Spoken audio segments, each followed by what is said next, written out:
channel. Today I'll be showing you guys how to prep your nails for an acrylic set and show you what primers I use to make them last the longest and how I reduce the chances of lifting and water getting into my nails. If you are new here, thank you for coming to my channel. If you're not new, welcome back. And don't forget to like, comment, share, and subscribe, and click that notification bell right next to the subscribe button. So let's get into the video. First is I'm going to show you guys what my nails look like so that you can see what we're working with. But this is what my nails look like. I'm not one of those people that really have like bad cuticles or anything. So I don't really, like, as you can see, I don't really have like that much like around this area right here. And I don't really like to clip mine because I don't really have that much. I honestly, when I do my clients' nails, I actually like clients that have like a lot of cuticle and a lot to clean up and everything like that. But I rarely ever have those clients. So, because I just like the prep work. It's fun to me. That's like one of my favorite steps. So first off, I'm gonna show you what bit I'm starting with.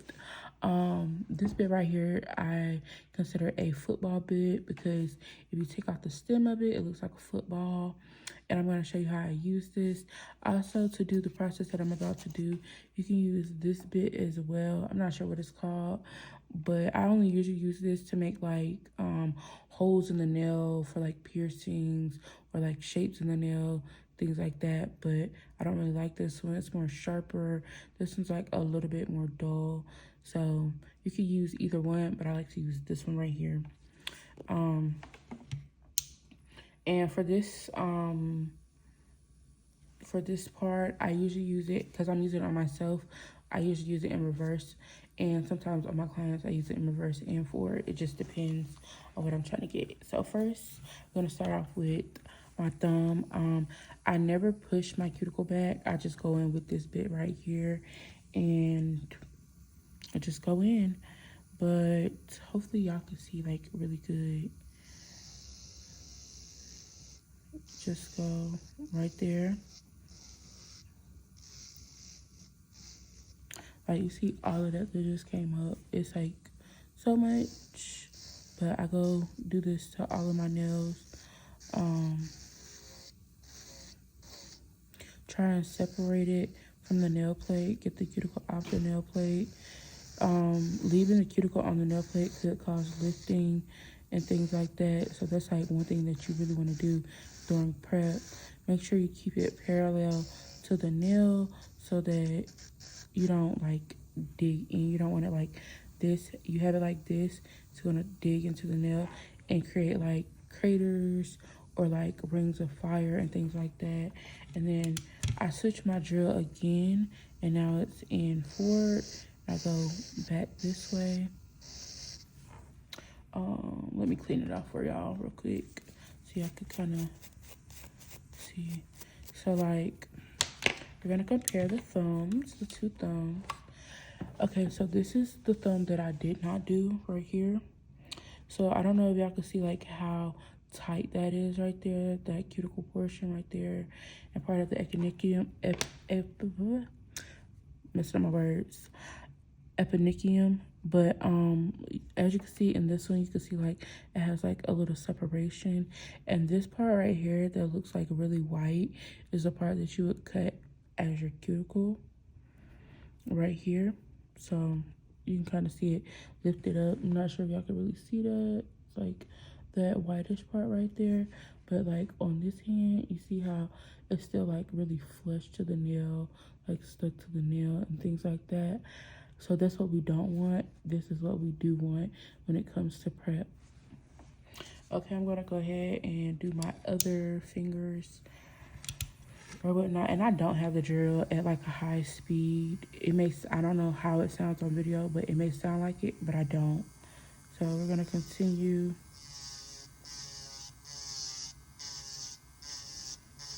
Remember, like really slow, parallel to the nail plate, so you don't dig in and make those little craters or anything, because that is damaging to your client's nail and that could cause their nails to hurt and things like that. And that's what you want. You don't want. You want them to be able to enjoy their set, let them be cute and pain free.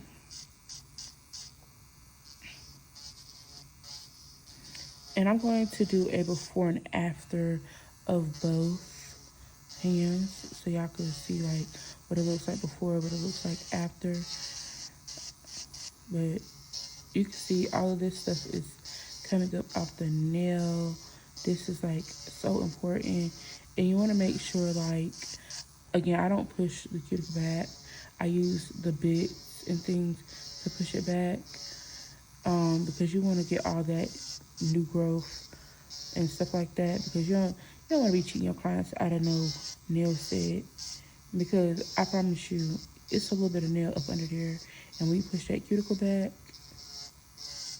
that's the nail that you need to be applying acrylic to, so that they can get their money's worth and not feel cheated.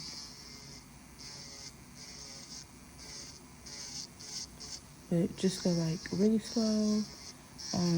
Take your time. Don't rush it.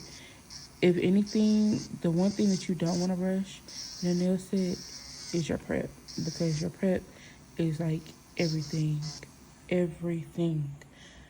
You do not want to rush your prep. That's like somebody building your car and they rush like the framework, and then you have a messed up car. It's basically like your framework for how your nails are going to last, because you can have a cute design and everything, but if that cute design is popping off, don't nobody want that. So this is the before. They're like really flush and everything. Cause don't mind how dirty my nails are. I be putting in work at my jobs. And then this is the after. So you see how it's like lifted up. It's not really closed. Like it's not airtight or whatever. But this is the before and kind of after right there. So at this moment is when I would take my nippers. I hope these are my good nippers. And like basically I would cut, I would say practice on yourself before you practice on anybody else. Usually this is like the part that most people are scared of, is, you know, the cutting of the cuticle. But I don't really have much, so I rarely ever do this. But for the sake of the video, I will do it. Okay.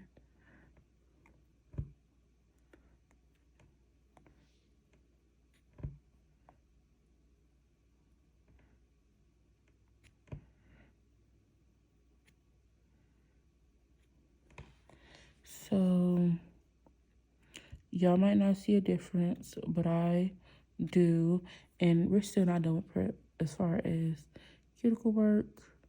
And the reason why you want to do like cuticle work is because you don't want to have a nice nail set and then your client's cuticles are like all, you know, crusty. They have calluses and everything. You want to get all of that stuff off. And these nippers are not the sharpest, because these are not my best nippers. So, and I just recently stopped cutting the cuticles on my clients' nails.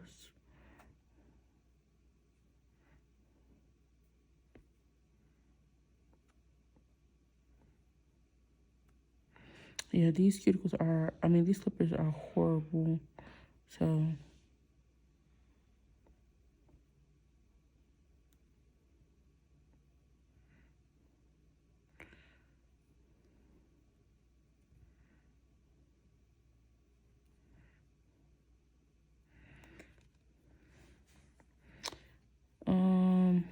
that one doesn't really have any. And not every nail is necessary to clip, because like this, usually these fingers, my ring fingers don't really have much cuticle to clip, so I just leave it how it is. So we're going from our baseball bit to our cuticle cleanup bits, and it's like a ball bit. This one's like the medium size. There are larger and there are smaller, but I like the medium. This is not too big and it's not too small. This I'm gonna put in reverse. So just go ahead, go in there, and this like cleans up all the cuticle that you missed, that you couldn't get, you know, stuff like that. And if you can't get all of it, don't worry, because you don't want to irritate the skin too much. So you literally could just, I don't know if y'all saw it, but I seen like it just flew off after I was, you know, it's kind of like a sander that's okay for skin. It doesn't burn as long as it's not up high. If you have it up high, then you're definitely going to burn your client's skin.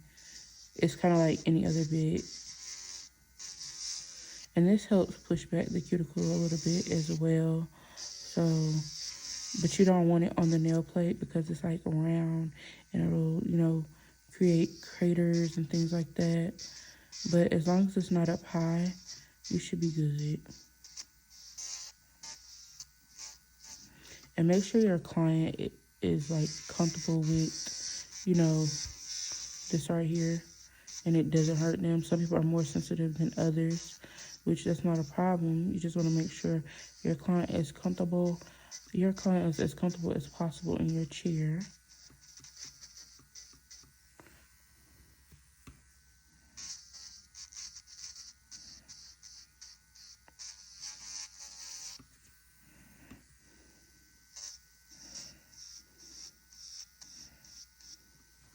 Sometimes you might have to go back in with nippers, like this area right here. I'm gonna have to go back in with nippers, just because it's not wanting to come up.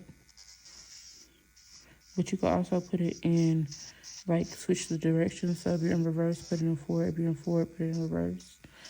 And maybe it'll come off that way.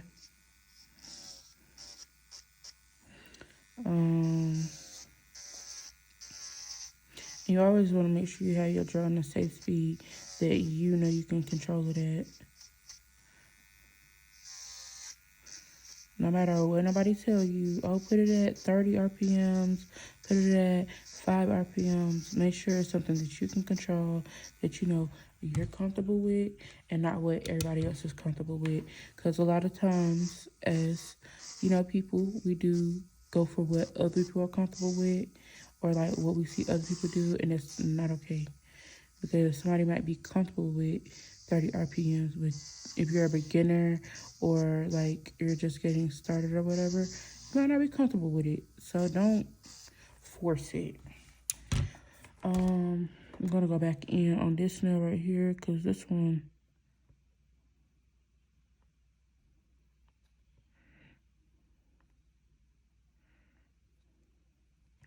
had a little bit of dead skin left. Okay, and I'm going to go ahead and spray these bad boys.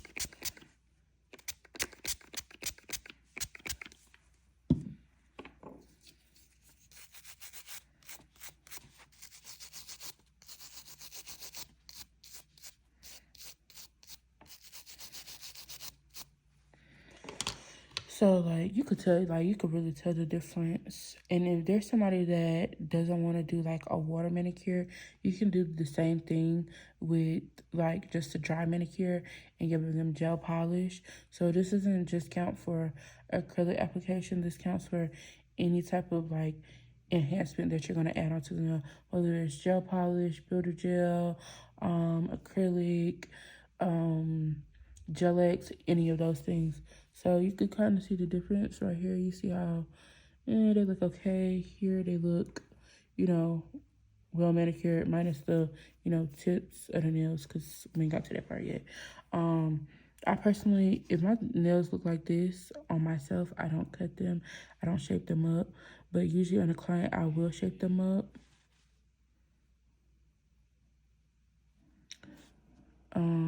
And then I'm going to show y'all what they look like I'm gonna show y'all how I prep the nail with my sanding band. I think this is a medium or a coarse bit. I'm not really sure. And I don't know where I got these. I got these from California, so I'm not really sure. And I don't have the packaging anymore. But I think they're medium to coarse, if I'm not mistaken. So I'm gonna go ahead and turn it on. Now this right here, you really do not want high because sanding bands will burn, especially if you hold it in a spot. So you always want to keep it moving, like move, move, move, move. Never like, uh, uh, uh. Keep it moving. Please keep it moving because if not, you're gonna burn your client, you're gonna burn yourself, and they're more than likely gonna snatch your hand back. And I always tell people, practice on yourself first so you know how it feels. So keep it moving, keep it moving, keep it moving, keep it moving. Never do this. Never have it sitting there. Like, that is the worst feeling that I know thus far. So I like to keep mine at least under like 5 RPMs. So I gotta put it back and forward. So you're gonna just lightly, there's nothing like hard because with the speed, it'll do its job. Like you wanna lightly just go over the nail just like this. You see how it's light, feathery touches, but it's not digging into the nail. And remember, you wanna keep this parallel as well. Never this way, always parallel. Keeping it parallel, make sure that you don't dig into the nail, create rings of fire, because that can cause your client discomfort. And even with still going like this, I'm still keeping it parallel to the nail and I'm not digging in. I'm going like this right here. Make sure you get all them little crevices and everything. We're gonna do the same thing. Go slow. And then just basically get the whole nail like this. And it'll do its job. But do not have this like really high, because it will burn. And nail burns do not feel good at all. So this is what it looks like. Just feather. You see how I'm not just holding it like this? Because that'll like eat away at the nail. And you want to remove as least nail layers as possible because the more layers that you remove from a nail is the closer it gets to the nail bed, which is like the meat. That's what we're going to call it. The meat under the nail. And that's not a good thing. That's also going to cause your client discomfort and pain and things like that. So always remember light, because this is removing a little bit of the nail surface. So you don't want to continue to do it over and over. And the same thing with nail files. If you do yours with a nail file, keep it light, because the same thing can happen. You're removing the layer still. It's going to burn if you keep going over the same spot over and over. Friction creates heat. Heat on a nail creates burning, and that's what you don't want. I'm going to show you how to do it on this pinky with a nail file. You still going to do the same thing. Just go in just like that.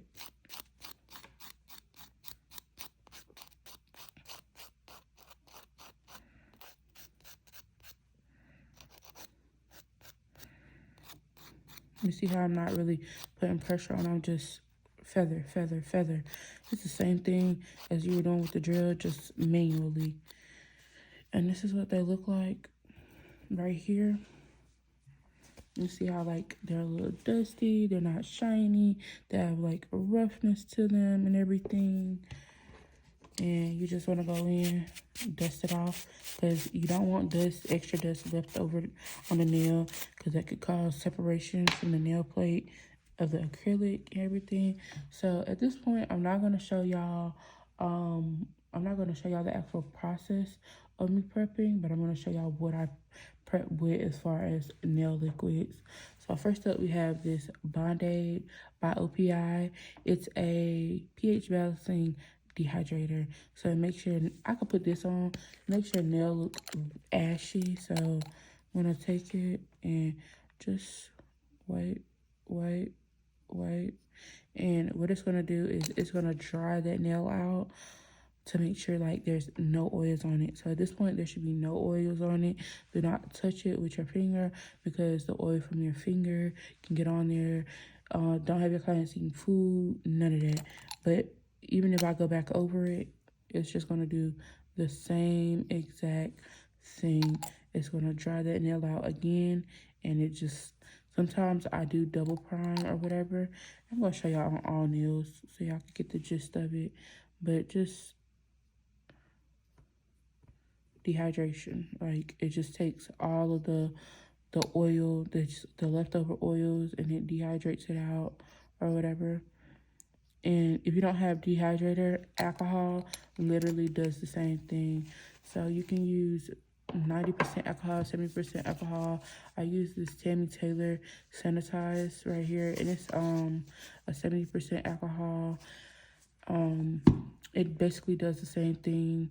So it doesn't, you can do it twice or you can do it once. I prefer to do it once. Now the next thing I use is this No Lift Nails. I use this right after I use the Band-Aid. So this is my first step. This is my second step. And I take this and I put that on there twice. Do the one layer, let it dry, and then hit it with a second layer. And then after the second layer has dried down a little bit, I go in, excuse the bottle, it's like really, really dirty. But I go in with my Young Nails Protein Bond, and it's a non-acid adhesion. But this right here, this baby right here, it really seals the deal. But these are, and I go in one time with this, unless the nail has been like sitting for a good little while, I go in again right before I apply the acrylic. But these three right here have never done me wrong. I'm gonna put it in the order that it goes, but they have never done me wrong. They always make my nails last. My clients are never missing any nails. You know, I really can't complain about these three. They just do it for me. So if you want your nails to last a week, up to like 4 to 6 weeks, do the process I showed you. I'm not specifically saying that you have to use this, because even when people use these, they sometimes don't still get the same results. So still use what works for you. This works for me, and I like this combo, all three of these together, and I wouldn't change anything. Have I used other primers before? Yes, I have, but these three are the ones that I stick with. And this is how I prime 1, 2, 1. Meaning prime once with this, prime twice with this, prime once with this. So, or sometimes I do 2, 2, 1, depending on how the nail looks to me. But for the most part, it's 1, 2, 1. And then the process that I showed before. So this is what helps me keep my nails on long, and they last until I'm ready to do them again, or until my client's ready to come back, unless they've gotten super long and they start hitting on things and stuff like that, and they start lifting. That's the only way the nails don't last. Because hitting your nails can, you know, damage your undernail, and it also can make your nail lift. But that concludes this video. I hope you guys enjoyed. Again, here are the bits that I use, and this is another bit that you can use. So it goes either one of these two right here, the football bit or the long bit right here, to get up under the cuticle and, you know, separate it from the nail. And then it goes the nippers in between the football bit and the cuticle bit, and then it's the cuticle bit. And then if you have to go back in with the nippers, then you can. And then dehydration, prime twice, and then protein bond once. And you can go back in if the nail has been sitting for a while and you just want to put that extra on there. But that's my process. It's worked for me. And yeah, I hope you guys enjoyed this video. If you did, please give it a thumbs up. If you have any questions about my priming, I'll respond to that in the next video. Please like, comment, share, and subscribe. And thank you for watching.